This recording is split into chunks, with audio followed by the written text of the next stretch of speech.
comunicaciones. Vamos a hablar ahora sobre la neurociencia. Entonces, a ver, ¿dónde está Orlando.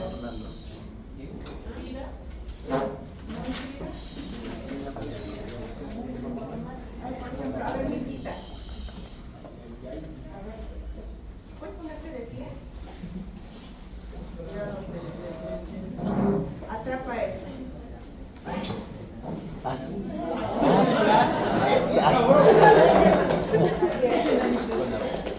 A ver, chicos, ¿alguien me puede dar una explicación cómo es que Milquita logró atrapar el papel? Era una pelotita, pero no. Chalamanay.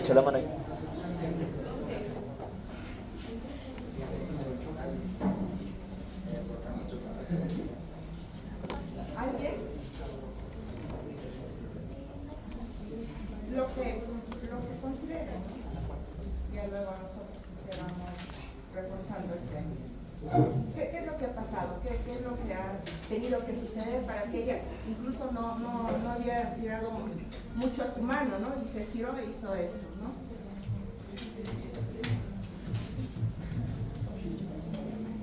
A ver, jóvenes, ¿ustedes han leído el artículo que les he dado? Bueno, artículo no, el tema de un... ¿Cómo? Un poquito más fuerte porque no te entiendo.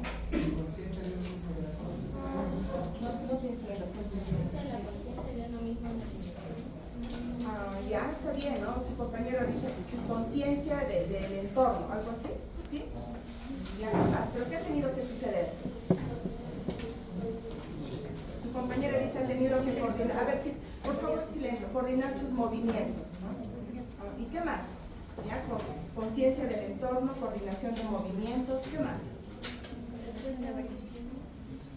Claro, ¿no? Respuesta a un estímulo que de repente se asemeja bastante a lo que su compañero había manifestado, ¿no? Está consciente del entorno, ¿qué más?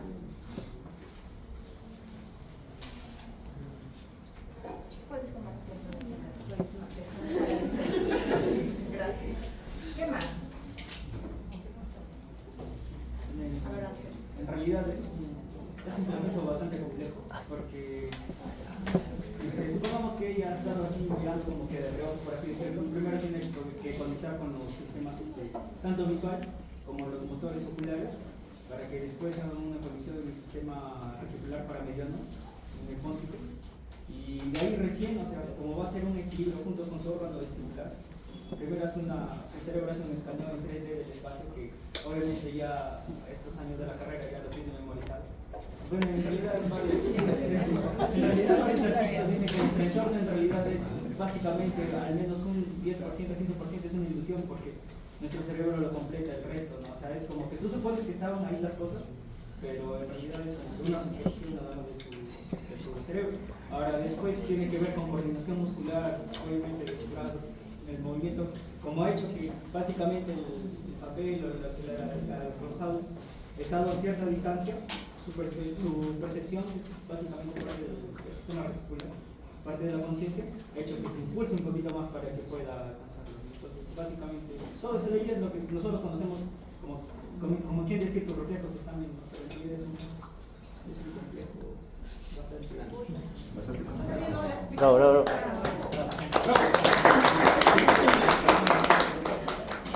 Entonces, en primera, uno tiene que estar despierto para que pueda reaccionar, ¿no? Entonces, ¿eso qué quiere decir? Que el sistema reticular activador ascendente está activo, ¿no? Es decir, que de repente está funcionando lo que viene a ser el sistema de la orexina, ¿no? Entonces, para que uno esté despierto, para que uno esté consciente y esté alerta a lo que está sucediendo a su alrededor, ¿no? Entonces, ha habido un primer estímulo, de repente no fue el visual, ¿no? Claro que para que atrape tiene que haber sido el estímulo visual, pero el primer estímulo ha sido el auditivo, ¿no? Escuchó, se colocó de pie, entonces atrapo, ¿no? Inmediatamente, ¿sabías que te estaba lanzando un papel? No sabías, no. Porque de repente si hubiera visto que es una piedra me hubiera dicho no, ¿no es cierto? O sea, una piedra, sí, de repente, ¿no? Entonces, tiene que estar, miren, el sistema visual, como lo ha explicado este Ángel, ¿no? Sistema visual, del sistema visual tiene que más o menos haber calculado todo este movimiento para que haga o sea, equilibrio, y ahí intervienen todos los receptores que nosotros les hemos estado hablando, ¿no? Pero básicamente ha podido hacer todo ese movimiento porque ella ha estado despierta, ¿no? Entonces, eso creo que es fundamental para que pueda hacer todo este juego de movimientos que ha tenido, donde ha participado audición, visión, integración con el lóbulo occipital, parietal, ¿no? Entonces, incluso el temporal, una vez que lo ha cogido, ha sentido que es un papel, ¿no es cierto? Un papel, ¿no? Entonces, y toda esa información, tálamo, luego se va igual, baja la información, ¿no es cierto?, hacia el sistema reticular y nuevamente puede hacer este movimiento, ¿no? Entonces, miren, eso es como decía Ángel, ¿no? Es una función muy compleja, ¿no? Pero se lleva a cabo gracias a que nosotros principalmente estamos conscientes, ¿no? Estamos alertas a lo que sucede a nuestro alrededor, ¿no? Entonces, de eso vamos a hablar hoy día, ¿no? Pero no es la formación reticular media, porque no era para el día. Es que está todo interconectado, ¿no? Entonces, si bien es cierto, el sistema reticular activador ascendente está en la parte dorsal, pero todo tiene sus interconexiones, ¿no? Pero en relación con la conciencia o el estado de estar despierto, sí, claro. Claro, o sea, sí, pero es una interacción, una interacción ahí de neuronas. Dime, Ángel.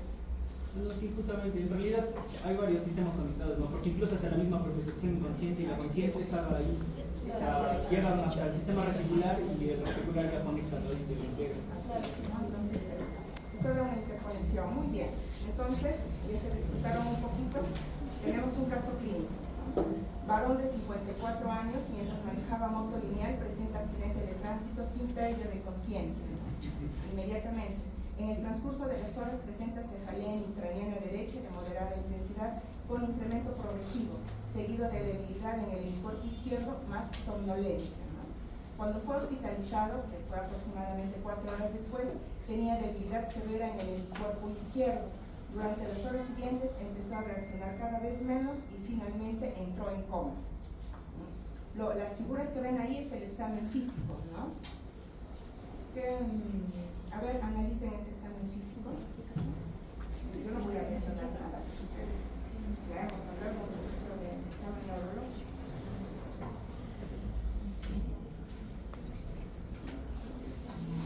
A ver, María, ¿qué hay en el examen físico?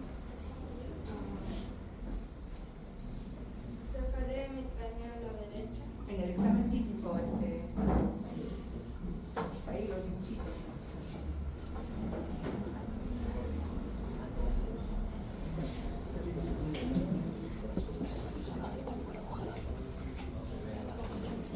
¿Dónde está María? Yo ya veo el nombre, pero no sé dónde está María. A ver, María. Ahí está María. Vamos.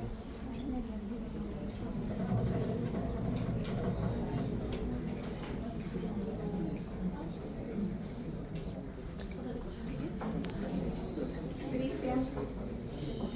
A ver, silencio, a ver, Cristian. A ver, el patrón respiratorio, ya, no, ese patrón respiratorio es agitado, ¿no? Porque se afirmó, ¿verdad?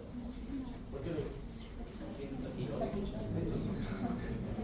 Ya, en la parte de sus longitud vemos que hay una caída del párpado, debe ser por una parálisis, ¿no? La parte del séptimo tiene que ser periférico porque el párpado superior está caído.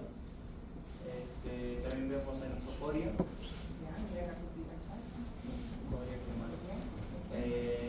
También en el patrón oculocefálico vemos acá, mira, acá todavía, mira, acá, esta es una linterna, por este caso. Esa reactividad del ojo derecho, ¿no? Está reactivo y también con parálisis, debe estar dañando esa parte de ellos. Muy bien, bien. ¿Qué nervio está comprometido acá? Tercero. El 3. También podría ser el 2. 3. ¿Qué dirían ustedes? ¿Qué nervio está comprometido? 3.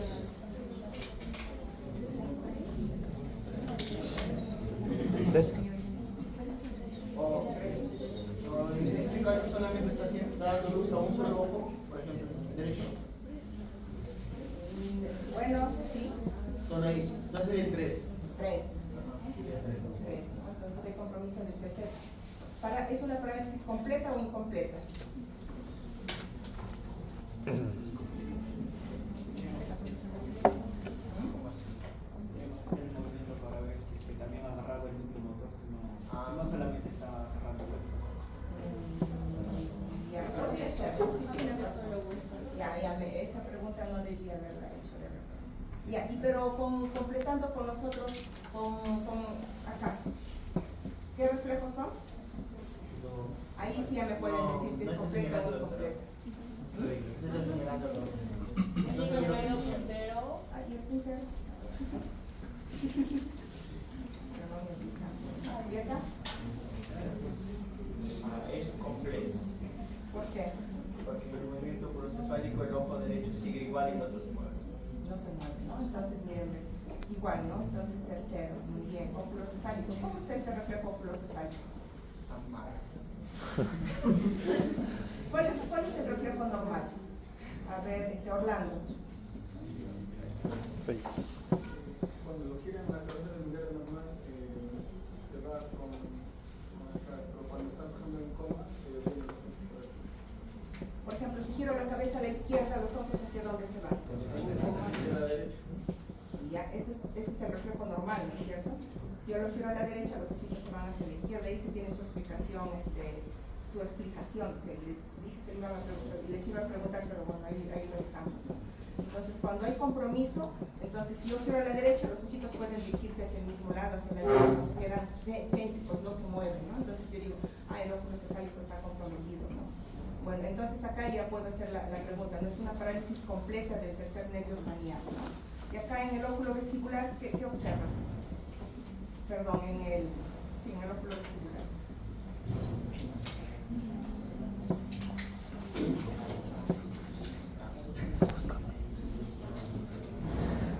¿Nistagmo dice que observan? Sí, yo no.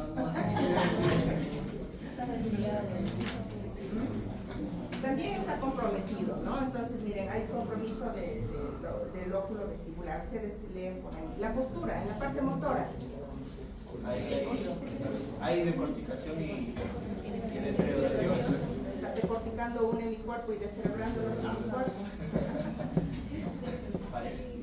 ¿Pero qué lado está débil ahí? ¿El izquierdo o el derecho? ¿Qué dice el caso clínico? El izquierdo, ¿no? O sea, la respuesta es de decorticación, el otro está fléjico, creo, asumo yo según el caso clínico, no está decorticando nuestro paciente. Muy bien, entonces tenemos, miren, cuando nosotros evaluamos a un paciente con compromiso del nivel de conciencia, a ver jóvenes, a ver chicos, a ver si prestan atención, ¿no? Entonces, cuando evaluamos a un paciente con trastorno o con compromiso del nivel de conciencia, nuestro examen neurológico cambia, ¿no? No vamos a poder hacer todos los pasos que hemos mencionado o habituales, ¿no? Entonces, generalmente nos podemos fijar en la respiración, ¿no? En las pupilas. Las pupilas nos dan bastante, nos indican el pronóstico de nuestro paciente, ¿no? Entonces, el otro es, ¿cómo se llama? La evaluación de los nervios craneales, ¿no? Los reflejos del tronco que nosotros decimos, ¿no? Y la postura que está adoptando nuestro paciente, ¿no? Entonces, miren, ya tenemos el caso clínico y ahora estas preguntas. A ver, antes del ingreso del paciente al hospital, ¿cuál sería el diagnóstico anatomopatológico más adecuado? ¿Qué le pasó a su paciente antes de que ingrese? Ya sabemos que probablemente haya tenido un TEC, ¿no? Un traumatismo craneoencefálico, estaba manejando una moto lineal y presentó un accidente de tránsito, ¿no? Pero acá les estoy preguntando cuál sería el diagnóstico anatomopatológico. Anatómico, antes de que ingrese al hospital.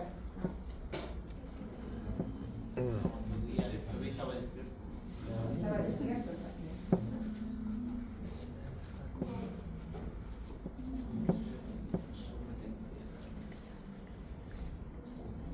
Estaba despierto y posteriormente empezó a tener debilidad en el hemicuerpo izquierdo y cursó con una cefalea hemicraniana derecha.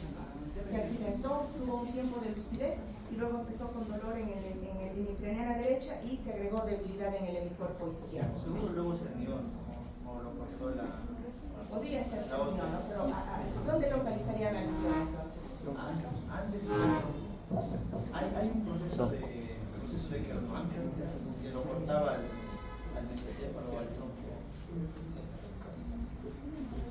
Pero era por una hemorragia intestinal. A ver, jóvenes.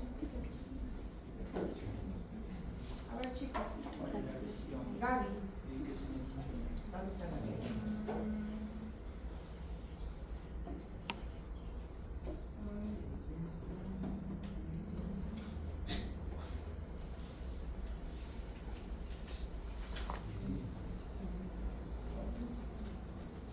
A ver. Tu lista, a ver, tu lista, ¿dónde está la lista? No tengo la lista. ¿Alguna idea?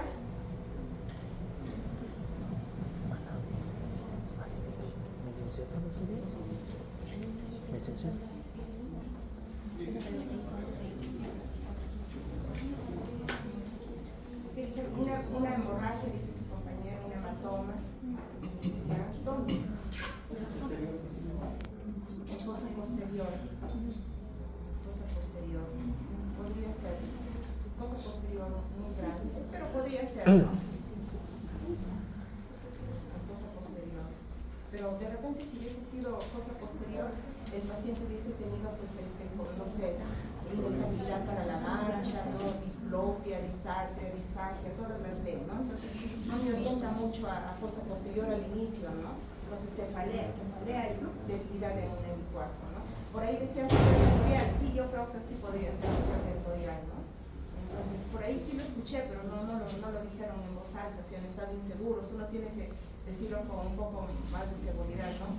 Podría ser algún tipo de hematoma sutural, hematoma epidural, podría ser, ¿no? Epidural, ¿no? El epidural es así, tal cual este caso clínico, hay un periodo de lucidez y luego se descompensa, y bien localizado, cefalea hemicránea, ¿no? Entonces podría ser un hematoma epidural. ¿Y qué le pasó luego? Entonces ahí estamos respondiendo a la B, ¿no? ¿Cuál es la naturaleza de la lesión? Vamos a la C. ¿Cuál es el mecanismo por el cual el paciente entra en coma? Sería porque como empieza a empujar el hematoma, abajo la tienda del cerebro lo corta al tronco, ¿no? Ya, podría ser, ¿no? O sea, tú me estás hablando de que se hernió el paciente. ¿Qué tipo de hernia? Porque hay varias hernias, ¿no es cierto? Hernias cerebrales. ¿Ah? Una hernia lumbar, dicen, no. El únculo, ¿no es cierto? Es una que tiene que revisar esa parte, ¿no? Se ha herniado el únculo, ¿no? Y está comprimiendo el tronco, ¿sí? ¿No? Y está comprimiendo más el lado derecho o el lado izquierdo. El lado derecho, ¿no? Porque el otro ojito estaba, bueno, según lo que hemos analizado en la imagen, está conservado, ¿no? Entonces probablemente sea un hematoma epidural por la clínica, por lo que me cuenta, por lo que tuvo el episodio de lucidez, ¿no? Se va formando el hematoma, tiene la debilidad, pero como ese hematoma ha seguido creciendo, y así son los hematomas epidurales, ha comprimido, se produjo la hernia uncal, ¿no? De tal manera que se está presionando el tronco más a predominio del lado derecho, ¿no? Produciendo pues esta anisocoria, esta ausencia de reflejo fotomotor, ¿no? Y este paciente se está comprometiendo cada vez más porque tiene decorticación. De repente si seguimos por ahí es en el cerebro el paciente, ¿no? Muy bien, ustedes dirían al inicio, de repente esta pregunta debió haber sido al inicio, ¿no? ¿Estamos frente a un coma estructural o a un coma metabólico? Estructural, después de todo el análisis, ¿no? ¿Y cómo es el coma metabólico? ¿Encontraríamos así pupilas anisocóricas?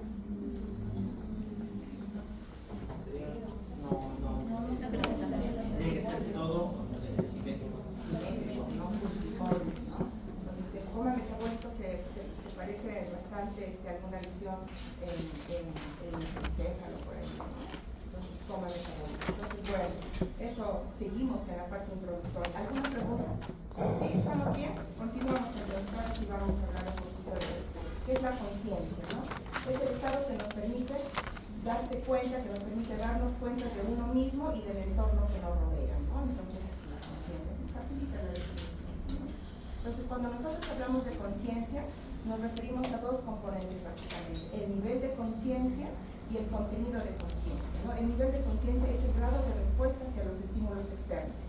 y el contenido de conciencia, que representa la suma de todas las funciones corticales cerebrales, ¿no? Incluyendo respuestas afectivas y cognitivas, ¿no? Entonces, nivel de conciencia, el grado de respuesta hacia los estímulos, ¿no? Y el contenido de conciencia es la sumatoria de las funciones cerebrales superiores, ¿no? Muy bien.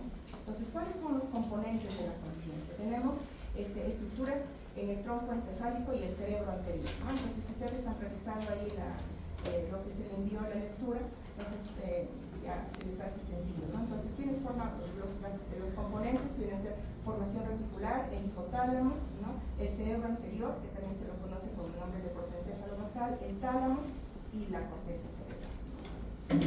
¿Qué es lo que regula el sistema de la conciencia? Alertamiento, como ya lo hemos estado explicando, la atención, el ciclo sueño-vigilia, regula la actividad cortical a los diferentes estímulos, ¿no? Primer ejemplo, ¿no? O sea, todo funciona para que su compañera pueda hacer esto, ¿no? Entonces, el área visual, el área faringeal, el área temporal, ¿no? Entonces, para que pueda hacer ese tipo de movimiento un poco más complejo, ¿no?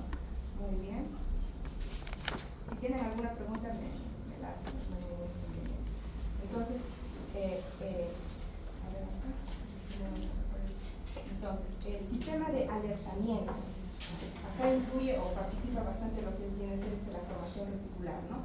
¿Y qué es la formación reticular? Es un conjunto de neuronas en el área del tegmento, ¿no? Del tronco encefálico.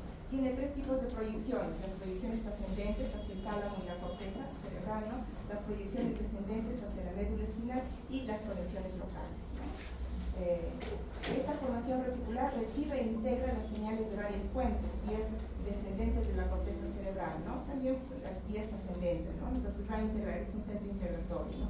Tenemos acá las vías córtico-vulvares o córtico-espinales, las vías de la amígdala y hipotálamo, ¿no? Las vías estereoceptivas, ¿no? Entonces hay integración de todas estas vías. ¿Cuáles son los componentes, ¿no? Las proyecciones ascendentes de la formación reticular constituyen lo que se denomina sistema reticular activador ascendente, el famoso SAR, ¿no? Que incluye el centro glutaminérgico localizado en el puente y el mesencéfalo, las neuronas glutaminérgicas en el núcleo parabraquial, los grupos colinérgicos y monoaminérgicos del tronco encefálico, ¿no? Eso que está en el cerebro anterior y en el hipotálamo, ¿no? No voy a ahondar más porque está en la lectura, es un resumen nada más, ¿no? ¿Cuáles son los estados fisiológicos, ¿no? Tenemos ciclo, sueño y vigilia, ¿no? Entonces tenemos, ¿qué es la vigilia? Vigilia es el estado de interacción óptima con el ambiente. ¿Qué es el sueño? Es la pérdida fisiológica, cíclica, temporal de la conciencia que puede revertirse rápidamente y completamente por estímulos apropiados, ¿no? Es un estado de marcada disminución de la interacción con el medio ambiente. Entonces uno está dormido, pero hay un ruido fuerte y ya se despertó, ¿no? Entonces rápidamente puede ser revertido frente a un estímulo. Entonces, nosotros cuando hablamos de sueño tenemos dos fases, el sueño no REM y el sueño REM, ¿no? En el sueño no REM hay movimientos oculares lentos, en el REM rápidos, en el no REM el tono muscular está conservado, en el REM atonía muscular, signos vitales estables en el no REM y en el REM inestables, ¿no? Ensoñaciones son de quién, del sueño REM, ¿no? Entonces acá más o menos tenemos un hipnograma. Entonces acá no es que está representado por más o menos este hipnograma. Tiene 6 ciclos aproximadamente, ¿no? Y cada ciclo del sueño inicia con el periodo no REM, ¿no? Y el no REM tiene 3 estadios, algunos consideran 4 estadios, ¿no? Estadio 1, estadio 2, estadio 3 y el 4, ¿no? Algunos consideran solamente 3 estadios. Cada ciclo del sueño no REM dura aproximadamente entre 60 y 90 minutos, ¿no? Y este sueño no REM está intercalado por el sueño REM, ¿no? El sueño REM que tiene una duración más o menos de minutos hasta media hora, ¿no? Entonces, de tal manera que todo un ciclo de sueño está conformado por de 4 a 6 ciclos entre fase REM y fase no REM, ¿no? También es importante que sepan que cuando nosotros nacemos predomina o como que el sueño no REM y el sueño REM están más o menos en un 50% cada uno, ¿no? Y a medida que pasan los años, por ejemplo, en los adultos mayores está más predominantemente el sueño no REM, y en el adulto y en los adolescentes es el sueño no REM, ¿no? Entonces las horas de sueño también varían, ¿no? De acuerdo a la edad. En los recién nacidos están durmiendo todo el día, ¿no? Ya a partir de la adolescencia, ¿no? Y ya más o menos tienen un parecido a lo que viene a ser la etapa del adulto, ¿no? Entonces ya no estamos durmiendo todos los días, aunque algunos parecemos que seguimos creciendo, ¿no? Entonces disminuyen las horas de sueño. En los adultos mayores, las horas de sueño menos, 4 o 6 horas, ¿no? Lo ideal es que se duerma lo adecuado. Para un adulto, más o menos lo normal que uno debe dormir es de 6 a 8 horas, ¿no? Los niños, depende de la edad. Por ejemplo, un niño de 10 a 11 años debe dormir 11 horas aproximadamente, ¿no? La mayoría de niños ya no duermen esa cantidad, ¿no? ¿Por qué? Porque estamos muy pegados a las pantallas. Muy bien. Entonces, ¿qué más? Y ahora vamos a hablar un poquito, o sea, ustedes, por ejemplo, han revisado esa lectura, pero es interesante cómo se ha llegado a estos estudios, ¿no? O a concluir lo que han leído, ¿no? Entonces, por ejemplo, acá tenemos quienes empezaron a hablar de lo que viene a ser el sistema de la conciencia, ¿no? Tiene su historia también, ¿no? Entonces yo les había encargado a un grupo que vean una película, no sé si lo vieron, pero más o menos habla de esto, ¿no? Entonces, más o menos por la Primera Guerra Mundial, ¿no? Se produjo lo que viene a ser la encefalitis letárgica. ¿Alguien sabe, ha escuchado algo de la encefalitis letárgica? ¿No? La gripe española, que duró más o menos 10 años, un promedio, ¿no? De la gripe española. Entonces, en la gripe española los pacientes cursaban primero con síntomas respiratorios, fiebre, ¿no? Pero no todos hacían otro tipo de patrón. Entonces, algunos pacientes luego de esta gripe española cursaban con cambios en el comportamiento, cambios conductuales, ¿no? Cambios en el sueño, ¿no? Dormían mucho, por eso es que se conoce como encefalitis letárgica, ¿no? Podían incluso estar décadas durmiendo, ¿no? Entonces, con periodos pequeños que se despertaban, ¿no? Encefalitis letárgica, ¿no? Alternados con periodos de insomnio, ¿no? O días que no dormían nada, ¿no? Entonces, posterior a esta encefalitis letárgica, los que sobrevivían cursaban con un episodio de trastorno del movimiento, ¿no? Entonces, ¿y quién empezó a hablar primero de esta encefalitis letárgica? Acá tenemos un neurólogo, psiquiatra, que es Von Econom, ¿no?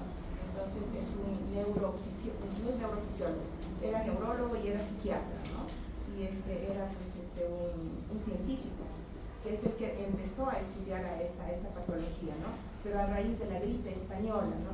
Si por ejemplo, no sé, chicas del segundo grupo, ¿no? Cambios conductuales, cambios de trastorno del movimiento, ¿no? Crisis convulsivas, trastornos del sueño, ¿qué les suena? Porque hemos visto un caso. Encefalitis clínica. A encefalitis autoinmune. Uno escucha ahora esa historia y lo suena todo a encefalitis autoinmune, ¿no? Pero antes era la encefalitis letárgica y así empezaron los primeros estudios. Entonces, Von Econom era pues un neurólogo, psiquiatra, trabajó en una clínica psiquiatra en Viena y empezó a hacer autopsias a todos estos pacientes que cursaban con estos síntomas, ¿no? Y que tenían esa clínica, ¿no? De cambios conductuales, trastornos en los movimientos oculares, ¿no? Y el parkinsonismo, ¿no? Entonces, ¿qué encontró de común? Que el área del tronco estaba todo inflamado, ¿no? Ese fue el hallazgo y la contribución que hizo a la neurología pues, este médico, ¿no? Entonces, encontró una lesión a nivel de lo que viene a ser el hipotálamo y el mesencéfalo, básicamente en el mesencéfalo, ¿no? Y estos pacientes cursaban con que estos pacientes que tenían inflamación en esta estructura, en el tronco, cursaban pues con letargia, ¿no? Entonces, por eso es que también se le conoció como encefalitis letárgica, ¿no? A estos pacientes. Muy bien. Entonces, hay una película, la película, ¿cómo se llama? Ya me olvidé, Despertares, pero no, con Robin Williams, ¿no? Que habla de no sé si alguien lo habrá visto, yo lo vi hace bastante tiempo, pero en este tiempo yo no sabía, creo que lo vi, pero no sabía que eran los sobrevivientes de la encefalitis letárgica, yo pensaba que eran pacientes con Parkinson, no es así, ¿no? Pues habla de lo que les estoy comentando, ¿no? Muy bien, esa es la estructura anatómica, ¿no? Pero posteriormente, en 1949, nuevamente neurólogos, ¿no? Moruzzi y Mohun. Moruzzi, que es un fisiólogo, era un neurofisiólogo, ¿no? Y Mohun, que era un neurólogo, pero que se había especializado en lo que viene a ser la anatomía, ¿no? Entonces era ¿qué? Ya me estoy demenciando yo. ¿No? Entonces, pero que estaba todo involucrado en lo que viene a ser la anatomía del cerebro y básicamente del tronco. Entonces, ellos ¿qué habían descubierto? ¿No? Que la sustancia reticular activadora ascendente es clave para la vigilia. Entonces sus experimentos se basaron en gatos, habían utilizado gatos y les habían hecho, bueno, les habían aplicado un anestésico y estaban durmiendo. Y al estimular la zona reticular activadora, estos animalitos despertaban, ¿no? Por ejemplo, acá, miren, acá tenemos un estímulo, son gatitos que les habían aplicado un anestésico. Entonces, ¿qué se dieron cuenta? Que al estimularlos, inmediatamente se despertaban, ¿no? Entonces, miren este cambio de ondas altas que se pueden ver de alto voltaje cuando uno está durmiendo y que al aplicarse el estímulo se despiertan estos pacientes, ¿no? Entonces a eso se llamó la desincronización cortical. Entonces se dieron cuenta de eso, miren, ¿no? Entonces, ¿a quién estaban estimulando? Estaban estimulando al sistema reticular activador ascendente, ¿no? Y cuando ellos mismos ocasionaban una lesión y luego aplicaban el estímulo, ya no se despertaban. Entonces, están encontrando otra estructura que participa en lo que viene a ser la vigilia, ¿no? El sistema reticular activador ascendente. Muy bien. Pero esto, acá creo que ya mencionamos lo mismo, así, ¿no? Las conclusiones posteriores a este trabajo fue que, no sé qué significa creaban soluciones ascendentes hacia los núcleos talámicos, los cuales a su vez activaban la corteza cerebral y bueno, se produce la vigilia, ¿no? La formación reticular. Entonces, al estimular la formación reticular, continúa, ¿no? La información se despierta, conexiones con el tálamo y con la corteza cerebral. Este fue el aporte de estos dos neurólogos, más o menos en el año de 1949, ¿no? Entonces vamos a hablar un poquito de la formación reticular. Entonces, en la formación reticular, ¿dónde se encuentra la formación reticular? En el tronco encefálico, ¿no? Predominantemente en la región dorsal. Tiene varios núcleos, como ustedes han revisado, ¿no? Entonces, el grupo mediano, grupo lateral, los grupos inducidos motores, ¿no? Entonces, acá, más o menos, y eso es lo que me hablaban hace un momento, ¿no? Entonces, los grupos, la parte media, ¿no? Del rafe, luego tenemos la medial y tenemos la lateral, ¿no? Entonces, cada uno de estos tiene sus interconexiones. Claro, la del rafe hacia dónde se va, hacia el tálamo y hacia la corteza, pero en realidad para que lleven esa información es una interconexión entre estas estructuras, ¿no? Entonces también se va información hacia la médula espinal, ¿no? Entonces, un poquito ahí de lo que viene a ser la formación reticular, su división topográfica, ¿no? ¿Ya? Entonces, esta formación reticular, yo siempre les digo a los grupos, no es que la formación reticular ahí solita, ¿no? Se conecta la vía ascendente y las vías descendentes, ¿no? Vía ascendente para que transmita la información. ¿Hacia dónde se va? Hacia el tálamo, hipotálamo y de ahí hacia la corteza cerebral, pero hay un grupo que se va directo, ¿no? Desde el tronco hacia el prosencéfalo basal, ¿no? Entonces hay vías directas y vías indirectas, ¿no? Igual, desde la corteza regresa la información, ¿no? Hacia el tálamo, nuevamente formación reticular y envían su señal. ¿Hacia dónde? Hacia la médula espinal, ¿no? Entonces es como que una interconexión de muchas señales. Muy bien. Eso es en resumen, ¿no? Pero eso es como que ya tenemos las estructuras más o menos que participan en lo que viene a ser la vigilia, pero ¿funcionan solitas? No es cierto. No, hay algún neurotransmisor, alguna sustancia que permite que se activen estas zonas, porque son zonas anatómicas nada más, ¿no? Entonces en 1980 se descubren estos cazadores, ¿no? Que son, algunos son neurotransmisores y que van a estar presentes en el estado de alertamiento. Y hay varios neurotransmisores, ¿no? Tenemos acá, se lo agrupa pues, en dos grandes sistemas, el sistema colinérgico y el sistema monoaminérgico. De repente el que más participa en lo que viene a ser la vigilia es el sistema monoaminérgico, ¿no?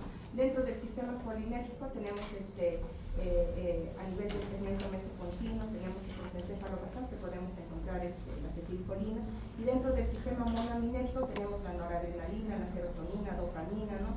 La histamina que pueden participar, ¿no? Y acá una esquemita más o menos, ¿no? Entonces la acetilcolina, ¿dónde se va a encontrar? En el mesencéfalo, ¿no? Va a tener sus conexiones con el tálamo, como podemos ver acá, y con el hipotálamo, ¿no? Acá en el núcleo basal de Meiner también encontramos acetilcolina que puede tener sus comunicaciones con el hipotálamo y el prosencéfalo basal, ¿no? Entonces dopamina y norepinefrina, igual, ¿no? Entonces vamos a encontrar en el mesencéfalo, aunque eso es la protuberancia, no, entonces la protuberancia, y acá la dopamina en el mesencéfalo, ¿no? La norepinefrina también, igual, miren, acá en el tronco y se van a comunicar acá de manera directa, ¿no? Puede ser directo por encéfalo basal o también sus conexiones hacia el tálamo y del tálamo nuevamente conexiones al tálamo y el prosencéfalo basal, ¿no? Igual, serotonina y histamina. Entonces estas son sustancias que se activan y son las que van a activar a las diferentes estructuras que se encargan de la vigilia, ¿no? ¿Ya? El sistema monoaminérgico y el sistema colinérgico. ¿Ya? Entonces, como les decía, ¿no? Entonces tenemos el sistema reticular activador ascendente, hay dos vías con las que se comunica con la corteza cerebral. La vía directa, ¿cuál es? Desde la formación reticular hacia el tálamo y del tálamo hacia las diferentes partes de la corteza cerebral, ¿no? Y la otra vía es desde la formación reticular, el prosencéfalo basal y prosencéfalo basal hacia las diferentes partes de la corteza. Prosencéfalo basal o cerebro anterior, ¿no? Entonces son las dos vías por las cuales la formación reticular se comunica con la corteza, ¿no? Y eso viene a formar parte de lo que viene a ser el sistema de alertamiento. Ya sabemos bueno, eso es lo que he mencionado, ¿no? Hace un momento, las sustancias que participan para esta vigilia, ¿no? Muy bien, entonces hasta el momento hemos hablado de las estructuras y de repente de algunas sustancias que nos permiten estar despiertos, aunque ahorita parece que algunos ya han perdido ya no están despiertos, por ahí los veo durmiendo, como que si hubiese activado la melatonina, ¿no? Entonces dice, existen sistemas activadores de la vigilia que están localizados en el tronco cerebral, el hipotálamo y el prosencéfalo basal, ¿no? Esa es la vigilia, no se olviden, ¿no? Pero existen sistemas activadores del sueño. ¿Hay o no hay sistemas activadores del sueño? Hay sistemas activadores del sueño, si no podríamos dormir, ¿no? Entonces acá cuando nosotros hablamos a estos sistemas activadores del sueño los conocemos como sistemas somnogénicos, ¿no? Y acá juega un papel muy importante lo que viene a ser el núcleo preóptico ventrolateral, ¿no? Del hipotálamo. Entonces ese ¿dónde está? Acá en nuestro rojito, está en la parte anterior, un poco lateral del hipotálamo, ¿no? Entonces este núcleo preóptico está localizado en la parte anterior del hipotálamo, se activa durante el sueño y libera GABA, ¿no? Y galamina como neurotransmisores. Envía proyecciones a los sistemas activadores de la vigilia, ¿no? Pero principalmente al monoaminérgico. Los inhibe a estos sistemas activadores de la vigilia, va a inhibir, ¿no? Tiene dos partes, perdón, la parte densa y la difusa, ¿no? ¿Ya? Entonces, el núcleo preóptico ventrolateral del tálamo difuso envía aferentes a neuronas noradrenérgicas, el núcleo cerúleos y serotoninérgicas, ¿no? Y el denso que envía aferentes a las neuronas histaminérgicas a nivel tuberomamilar, ¿no? Entonces, pues, son las interconexiones que tienen, ¿ya? Entonces, en conclusión, tiene que haber un equilibrio entre estas zonas activadoras de la vigilia y entre estas zonas activadoras del sueño, ¿no? O también una interacción en línea recta, ¿no? Entonces, ¿para qué? Para que este ciclo sueño-vigilia funcione pues adecuadamente, ¿no? Entonces, hay un equilibrio entre las regiones somnogénicas y las regiones activadoras de la vigilia, ¿no? Y esto funciona como que un interruptor, ¿no? Entonces hay un circuito inhibitorio entre ambos. Existe un circuito inhibitorio bidireccional entre el núcleo preóptico ventrolateral del tálamo, que se encarga del sueño, ¿no? Y las estructuras hipotalámicas y todas las encargadas de mantener la vigilia, ¿no? ¿Y cómo funciona esto? Funciona o actúa más o menos como un interruptor. Por ejemplo, en este circuito se producen transiciones abruptas entre el ciclo sueño y vigilia. ¿Qué quiere decir esto? Acá, por ejemplo, en las figuritas, cuando se activa lo que viene a ser el sistema o todas estas zonas que se encargan de la vigilia, automáticamente el núcleo preóptico ventrolateral del tálamo se va a inactivar, ¿no? Entonces está activo lo que viene a ser la vigilia y apagado, ¿no? Y al revés, cuando se activa el núcleo preóptico, todo lo que viene a ser las estructuras que se encargan de la vigilia están apagadas, ¿no? Entonces, esa es la manera como funciona, ¿no? Muy bien, entonces ya tenemos la inmunohistoquímica o estas sustancias que participan en lo que viene a ser el ciclo sueño-vigilia. Y luego tenemos más o menos en 1998 el descubrimiento de las orexinas, ¿no? De las hipocritinas, ¿no? Entonces vamos a hablar algo más. ¿Qué es la orexina? Es un péptido producido por neuronas de la mitad posterior del hipotálamo, ¿no? Hipotálamo lateral. Actúa como un estabilizador del circuito entre el núcleo preóptico ventrolateral del tálamo y el sistema monoaminérgico colinérgico, ¿no? Estimula el sistema monoaminérgico, ¿no? Y si estimula el sistema monoaminérgico, el otro, habíamos dicho, el núcleo preóptico, entonces va a estar inhibido, ¿no? ¿Sí? ¿Se entendió? Entonces Entonces las orexinas ¿qué es lo que van a hacer las orexinas? Estimulan a todo lo que viene a ser las estructuras que se encargan de la vigilia. Y si estimula esto, automáticamente se va a inhibir el núcleo preóptico lateral, ¿no? ¿Ya? ¿Sí que está? Muy bien. La vigilia, entonces, acá, dice acá, las orexinas estimulan al sistema monoaminético, igual al revés, ¿no? Entonces, miren, las orexinas estimulan a todos los núcleos que se encuentran pues, en el tronco cerebral, ¿no? Al sistema reticular activador ascendente. Si activa esto, entonces se va a producir toda esa comunicación, ¿no? Tálamo, corteza cerebral, o de repente del tronco hacia la corteza cerebral directa, ¿no? Y el núcleo preóptico ventrolateral del tálamo va a estar inhibido. Entonces la orexina participa en la vigilia. Estamos despiertos gracias a que hay un adecuado funcionamiento de esta sustancia, ¿no? De la orexina. Muy bien. Acá. En el sueño no REM inhibe la orexina acá, ¿no? Entonces, el sueño no REM, pues las fases iniciales del sueño, ¿no? Entonces, ¿qué es lo que va a hacer este núcleo preóptico? Si estamos ya entrando a lo que viene a ser sueño, entonces el núcleo preóptico inhibe la liberación de orexina y por lo tanto la orexina, si hay una inhibición de la orexina, también lo que viene a ser el tronco encefálico va a estar inhibido, ¿ya? Y en el sueño REM, acá, el núcleo preóptico igual inhibe a la orexina y igual va a inhibir similar al anterior, ¿no? Para que lo veamos. Entonces acá en la fisiología del ciclo sueño-vigilia, ¿se está entendiendo el tema? Sí, yo supongo que sí, porque lo han leído, ¿no? Esa es toda la exposición es de la revisión que les he dado, ¿no? Entonces, acá un cuadrito para hacer como que un síntesis, ¿no? Entonces, miren, en vigilia, ¿quién está activado? En la vigilia. El hipotálamo posterior, ¿no? Entonces, la actividad colinérgica está aumentada, ¿no? Y la actividad monoaminética también está aumentada, ¿no? En el sueño no REM, nosotros empezamos con el sueño no REM, ¿no? Entonces, ¿quién está activado? El núcleo preóptico ventrolateral del tálamo, la actividad colinérgica está disminuida y la actividad de las monoaminas está disminuida, ¿no? Entonces, acá hay una pequeña variación, la actividad colinérgica igual debería estar, pero en el sueño REM, acá es la variación, ¿no? La actividad colinérgica que está aumentada, el resto está ausente, ¿no? ¿Quién está activado? El núcleo preóptico ventrolateral del tálamo. Muy bien. ¿Se entendió, jóvenes? Muy bien, entonces, nosotros cuando hablamos del ciclo sueño-vigilia, decimos que hay una regulación homeostática, hay una regulación circadiana y hay una regulación alostática. Entonces, ¿a qué se refiere esa regulación? ¿No? Entonces, la regulación homostática es creciente necesidad de dormir a medida que permanecemos despiertos. ¿Cuál es el mecanismo? ¿Qué pasó? Cuando uno está exponiendo, cuando vemos a alguien que se ríe, digo, ¿se estará riendo de mí o qué pasó? Entonces, traten de comportarse. ¿O nunca han expuesto a ustedes? Sí, ¿no es cierto? Y es feo, ¿no?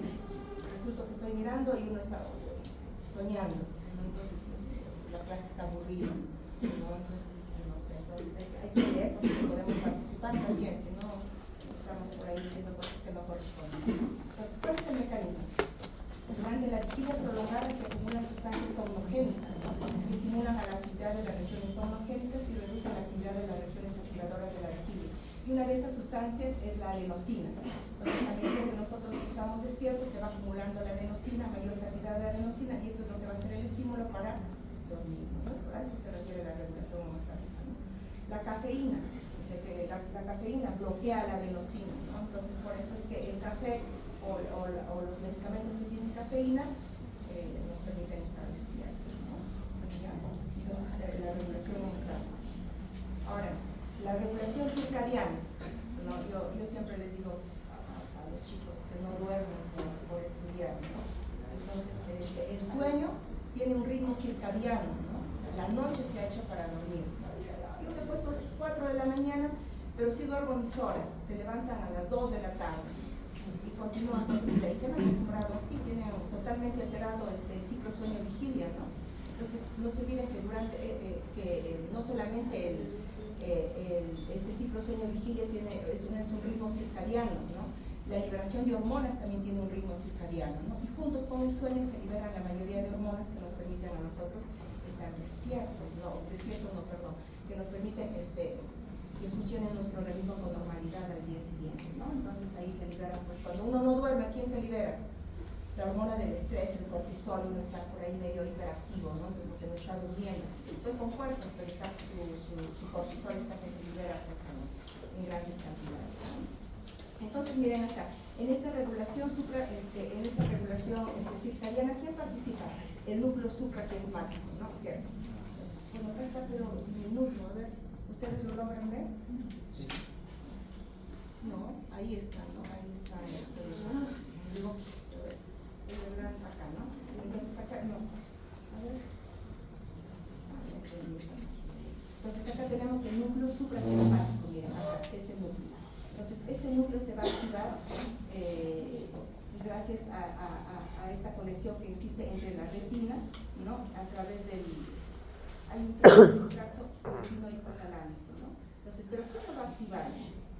La noche, ¿no? Entonces la noche, gracias a la oscuridad, ¿no? Se activa este núcleo supraquiasmático liberando melatonina, ¿no? Y gracias a ello es que nosotros podemos dormir, ¿no? Entonces este núcleo supraquiasmático tiene conexiones con el núcleo preóptico ventrolateral del tálamo, también tiene conexiones con la orexina, ¿no? Entonces porque se tienen que inhibir, se activa este núcleo, ¿no? Entonces viene acá la oscuridad, entonces inmediatamente se transmite el impulso a través de las células de la retina, ¿no? A través del tracto retino hipotalámico se activa este núcleo supraquiasmático y se inhibe lo que viene a ser las orexinas. Si se inhibe las orexinas va a inhibir a lo que viene a ser todo lo que viene a ser el tronquito, ¿no es cierto? Y por lo tanto uno puede dormir normalmente. Entonces, ¿cómo se bloquea este estímulo? Este estímulo se bloquea con la luz, ¿no? Con la luz natural y también con la luz artificial, ¿no? Uno está durmiendo o dice voy a dormir, esta noche si quiero descansar temprano, ¿no? Pero hay una pantallaza gigante, entonces no se va a poder dormir, ¿no? Porque se está inhibiendo la liberación de melatonina, ¿no? O está durmiendo, de repente está iniciando en la fase no REM, en el estadio 1 y suena su celular, prenden ahí su celular. Esa luz blanca inhibe la liberación de melatonina. Entonces cuando hay problemas del sueño, yo les digo, en su cuarto no tiene que haber televisor, no tiene que haber computadora, no tiene su celular apagadito. ¿Por qué? Porque la luz blanca me inhibe la liberación de la melatonina. Entonces es imposible pues, que uno duerma teniendo estos dispositivos ahí prendidos. Muy bien, esa es la regulación circadiana. Entonces, ¿quién actúa en la regulación circadiana? El núcleo supraquiasmático, ¿no es cierto? ¿Y quién? La melatonina, ¿no? ¿Ya? ¿Y a qué se refiere la regulación alostática? Alostasis, capacidad del cuerpo para lograr la estabilidad a través del cambio. Es lo que sucede con ustedes gracias a esta regulación alostática, ¿no? Entonces están sin dormir toda su semana que tienen exámenes, ¿no? Y terminó su examen y duermen. Se tiran, duermen muy bien y el día siguiente ya están como nuevos, ¿no? Y eso gracias a quién? A la regulación alostática, ¿no? Entonces aquí actúan otros núcleos, ¿no? ¿Por qué? Porque básicamente actúa este núcleo, el núcleo dorsomediano, ¿no? Entonces va a actuar. Pero la regulación alostática es la capacidad que tiene el cuerpo frente a las adversidades. Y una de esas adversidades es no dormir, ¿no? Y luego se duerme y se recupera, ¿no? Entonces la regulación alostática, ¿no? Del ciclo sueño-vigilia. Muy bien. ¿Alguna pregunta, jóvenes? ¿No? ¿No hay preguntas? Ese es el funcionamiento normal. ¿Y ahora qué sucede cuando hay una alteración de lo que viene a ser este sistema de la conciencia, ¿no? Entonces ahí pues, se presentan pues, algunas patologías que vamos a verlo brevemente. Entonces cuando nosotros hablamos de la conciencia, tenemos algunos términos que definir, ¿no? Entonces está despierta, ¿no? Despierta, está consciente, ¿no? Todo ese sistema reticular activador, el tálamo, la corteza está en buenas condiciones, ¿no? Somnolencia, por ahí hay una falla, ¿no? Pero ahorita estamos somnolientos todos, creo, ¿no? Somnolencia, pues. ¿A qué se refiere el somnoliento? De repente está durmiendo, pero frente a un estímulo pequeño, el paciente se despierta y puede mantener una conversación, ¿no? Entonces, mantiene la conversación. O nubilación. El paciente está durmiendo, pero al despertarlo o al ejercer un estímulo, me contesta, pero por sílabas, y se vuelve a dormir, ¿no? O nuevamente me responde la pregunta y se vuelve a dormir, ¿no? Con nubilación, ¿no? Es muy parecido al sopor, solo que como que más profundo, se despierta y de repente ya lo estimulo y nuevamente no me responde. O un estímulo más intenso y me responde, ¿no? Y finalmente el coma, no hay respuesta a ningún tipo de estímulo, ¿no? Entonces hay que tener en cuenta eso. Doctora, ¿letargo es una comunicación de lento? No, letargo está entre obnubilación, más o menos por ahí, ¿no? Y acá más o menos. También esto es importante que ustedes sepan. Por ejemplo, ustedes saben qué es muerte cerebral. Porque acá me he visto que no lo he considerado. Muerte cerebral. ¿Qué es un paciente en coma? Cuando yo digo, oye, ese paciente está en coma. Iván, a ver, no sé si hay Iván. Ahí está el visual.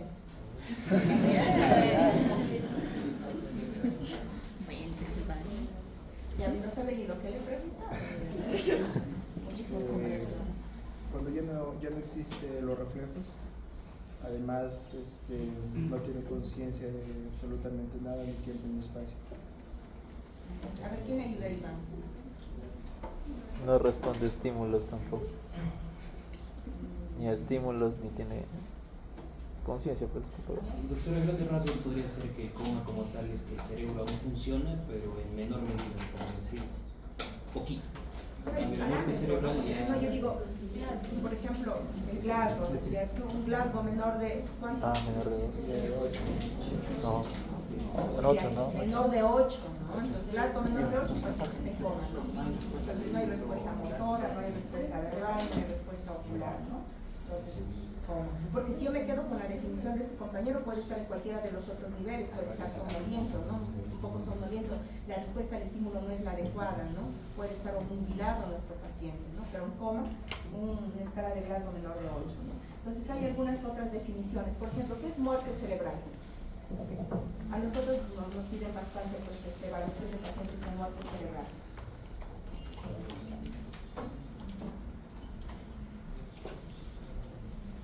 Entonces, muerte cerebral es cuando hay reflejos del tronco, pero solamente reflejos del tronco, no hay nada más, ¿no? Mi paciente no me responde, no hay respuesta. Un paciente está en coma, en otras palabras, está en estado de coma, pero con reflejos del tronco preservados, ¿no? Entonces, no hay respuesta motora, no hay respuesta verbal, no hay respuesta, ¿cuál es la otra? La verbal, motora y la visual, ¿no es cierto? La ocular. Entonces, me voy a evaluar los reflejos del tronco y están conservados. Mi paciente está en estado de coma con reflejos del tronco presentes, entonces no está en muerte cerebral, ¿no? ¿Qué es un estado vegetativo? Un estado de coma que supera los 30 días. Ya, pero ya no está en coma, hay cierto grado de respuesta mínimo al estímulo en estado vegetativo. El estado vegetativo, como está por acá en esta figurita, más es un compromiso de la corteza, ¿no? Entonces hay una respuesta mínima, pero por ejemplo el paciente, ese ciclo sueño-vigilia está presente, ¿no? El paciente se duerme y al día siguiente se despierta, pero yo le hago un estímulo y como le hago una pregunta no me responde, ¿no? Entonces el estado vegetativo. Y el estado vegetativo, y acá tiene otras características, ¿no? El estado vegetativo se asemeja mucho a un estado de conciencia mínimo, ¿no? ¿Alguien sabe qué es el estado de conciencia mínimo?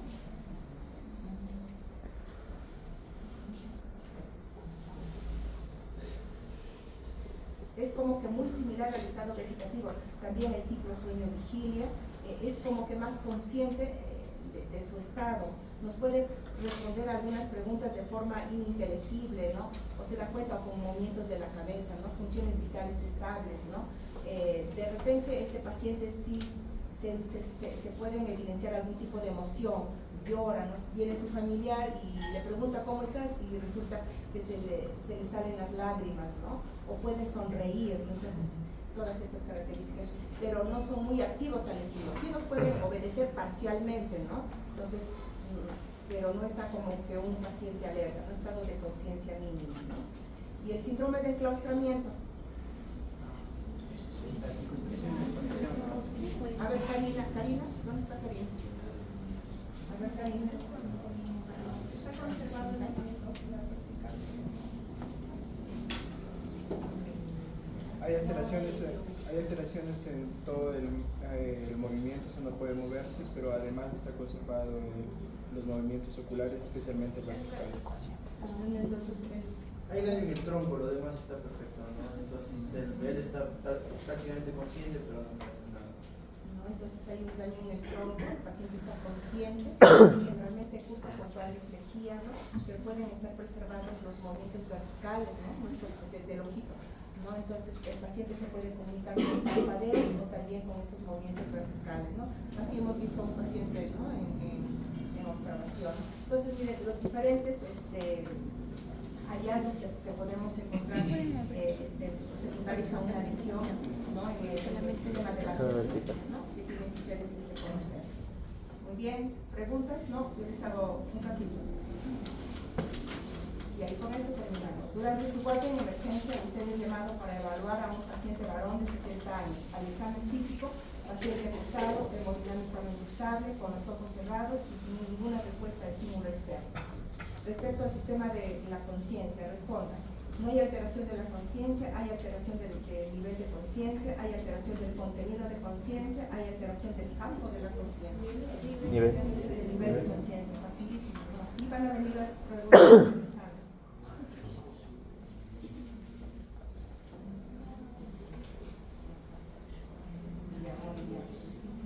Luego, otro, a ver. Respecto al caso anterior, si presumimos que existe una lesión en el sistema nervioso, su localización más probable sería médula espinal cervical, tronco cerebral bilateral, tálamo unilateral, corteza cerebral unilateral. Tronco Cerebral bilateral. Cuando se compromete el nivel de conciencia, la lesión puede ser, como ya lo han visto, ¿no? Entonces, tronco, pues hay compromiso del nivel de conciencia, yo me voy primero al tronco, ¿no? Pero ese tronquito ya han visto que se comunica ¿con quién? Con el tálamo. Entonces también podemos encontrar lesiones en el tálamo, pero tienen que ser bilaterales, ¿no? Y el tálamo no se queda ahí solito, ¿con quién se comunica? Con la corteza, ¿no? Pero también tiene que ser bilateral. Entonces, el compromiso de la conciencia tiene que ser lesiones corticales bilaterales, lesiones talámicas bilaterales o tronco bilateral. ¿Sí? Entonces, acá la respuesta, ¿cuál sería?